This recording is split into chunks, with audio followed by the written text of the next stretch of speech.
जैसा कि तापड़िया परिवार व हेमंत जी सर के द्वारा काफी प्रयास किए जा रहे हैं बच्चों को ऑनलाइन पढ़ाने की, उस कड़ी में आज हम एक नई कड़ी को शुरुआत करने जा रहे हैं जो कि कह सकते हो कि शिक्षा के क्षेत्र में क्रांति साबित होगा।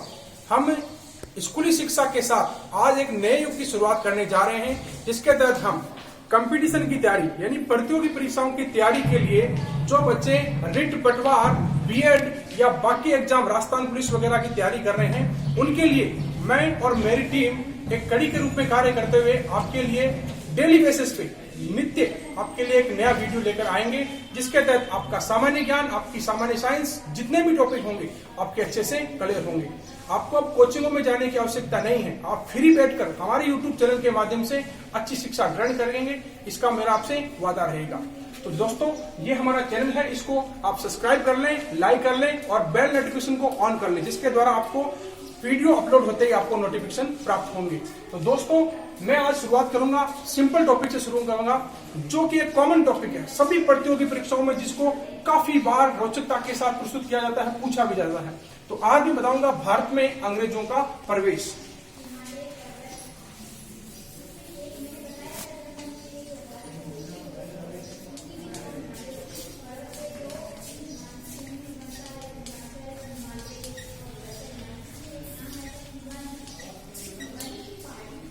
दोस्तों, बात करें भारत में अंग्रेजों का प्रवेश, तो भारत में अंग्रेजों का प्रवेश कैसा हुआ ये जानना होगा हमें। भारत का अंग्रेजों में प्रवेश करने से पहले की बात करें तो भारत की स्थिति की बात करें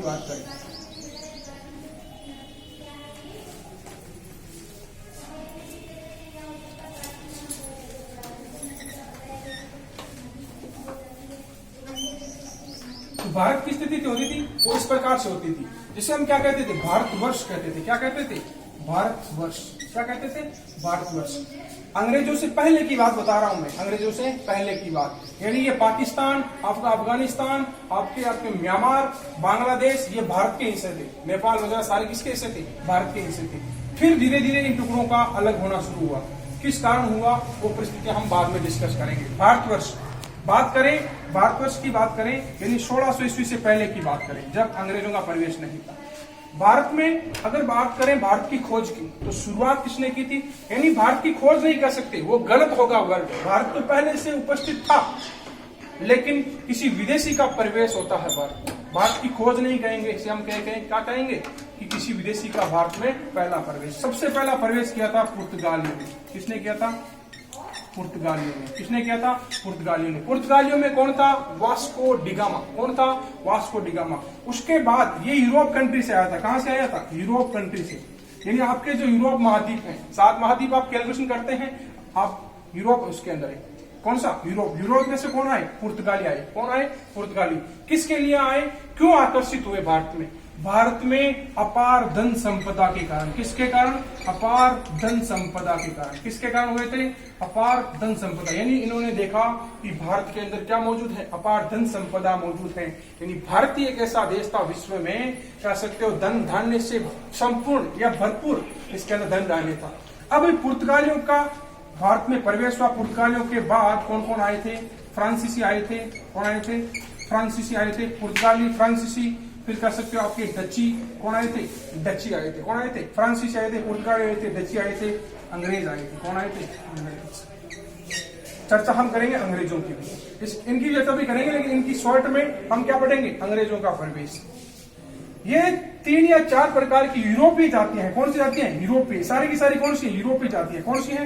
यूरोपीय। ये भारत में प्रवेश करती है। किसमें प्रवेश करती है? भारत में। और भारत में सिर्फ इनका एक ही उद्देश्य है, क्या? व्यापार करना, लाभ अर्जित करना। व्यापार करना और लाभ अर्जित करना। अब देखिएगा, अगर बात करें मुगल काल की, भारत में किसकी बात करें? मुगल काल की। किसकी बात करें? मुगल काल। हालांकि काल तो पहले के भी हैं। देखिएगा, तो हमने शुरुआत कर दी थी भारत में अंग्रेजों का प्रवेश। भारत में अंग्रेजों का प्रवेश तो मान सकते हैं 1600 ईस्वी। कब? 1600 ईस्वी। 1600 ईस्वी से पहले मुगल काल। कौन सा? मुगल काल। 1600 ईस्वी के बाद भी चल रहा है मुगल काल। मुगल काल हम अलग डिस्कस करेंगे, अलग टॉपिक लेके। मुगल काल की बात करें तो मुगल काल के अंदर एक बादशाह होता है जहांगीर। कौन सा होता है? जहांगीर। जहांगीर के समय भी एक अंग्रेज अधिकारी आता है और यहाँ से परमिशन मांगता है। और ये सिलसिला चलता रहता है। डायरेक्ट हम अपने पॉइंट पे आएंगे, क्योंकि हम डिस्कस नहीं करेंगे कैसे आग में निवार वो नहीं। 16वीं ईस्वी के बाद की बात करें तो अंग्रेज सर्वप्रथम भारत में आते हैं और अपनी व्यापारिक कोठी, कौन सी व्यापारिक कोठी, अपनी व्यापारिक कोठी भारत में स्थापित करते हैं, सूरत में। कहा करते हैं? सूरत में। कहा स्थापित करते हैं? सूरत में। सूरत में स्थापित करते हैं सर्वप्रथम व्यापारिक कोठी। अब कह सकते हो कि सूरत से पहले भी अंग्रेजों ने क्या किया, दक्षिण भारत में कोठी स्थापित करने की कोशिश की थी, लेकिन वहां ये सफल नहीं हुए थे। फिर 1600 ईस्वी में ये भारत में आते हैं, 1600 ईस्वी में भारत में आते हैं। और किस उद्देश्य से आते हैं? ध्यान से सुनना, ये आते हैं व्यापार करने के लिए। किस उद्देश्य से? व्यापार करने के लिए। अब सर होगा क्या, देखिएगा व्यापार करने के लिए अनुमति मिलेगी कैसे, देखिएगा। अगर बात करें भारत के समय, उस समय मुगल बादशाह था, उसका नाम था फर्रुखशियर। क्या नाम था? फर्रुखशियर। कौन था? फर्रुखशियर।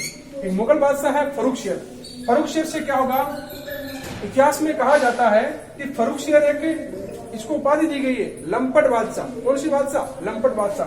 कहते हैं कि अगर फर्रुखशियर भारत में ना होता मुगल काल में, तो अंग्रेजों का प्रवेश भारत में ना होता, अंग्रेजों का प्रवेश भारत में ना होता। कैसे?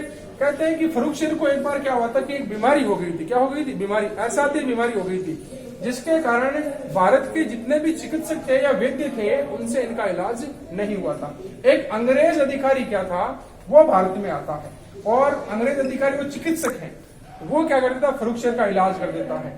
फर्रुखशियर का इलाज कर देता है तो फर्रुखशियर उसको खुश होकर कहता है कि जो इनाम आप मांगे वो मैं दूंगा।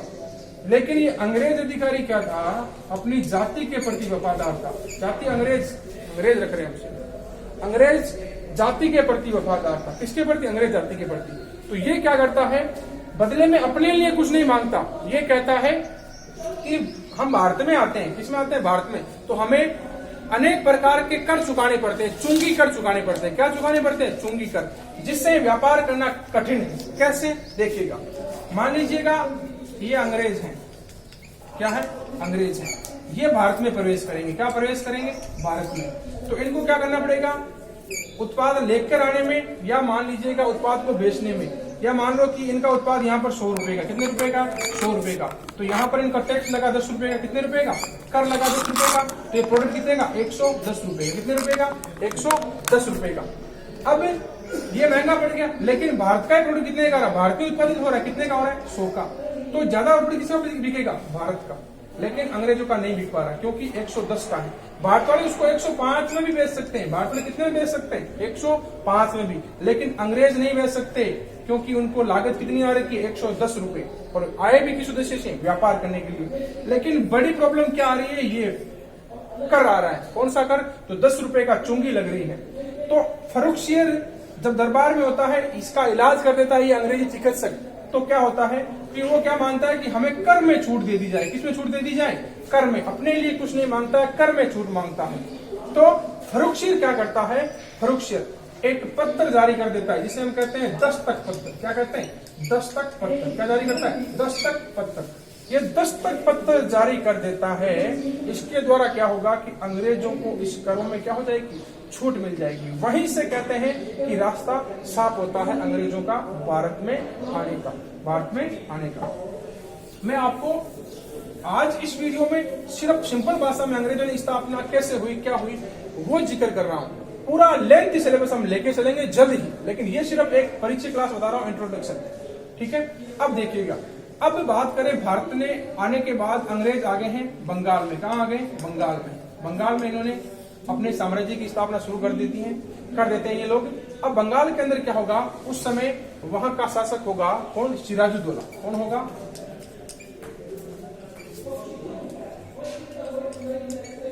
सिराजुद्दौला। कौन होगा? सिराजुद्दौला। अब बंगाल के अंदर क्या होता है कि अंग्रेजों का हाथ से धीरे धीरे बढ़ने लगता है। क्या होता है? धीरे धीरे। उस समय बंगाल एक ऐसा प्रांत है जो धन धान्य से एकदम कह सकते हो कि गजब का प्रदेश है, जहां पर ज्यादा मात्रा में क्या है? धन धान्य है। क्या है? धन धान्य है। अब सिराजुद्दौला उस समय वहां का शासक है।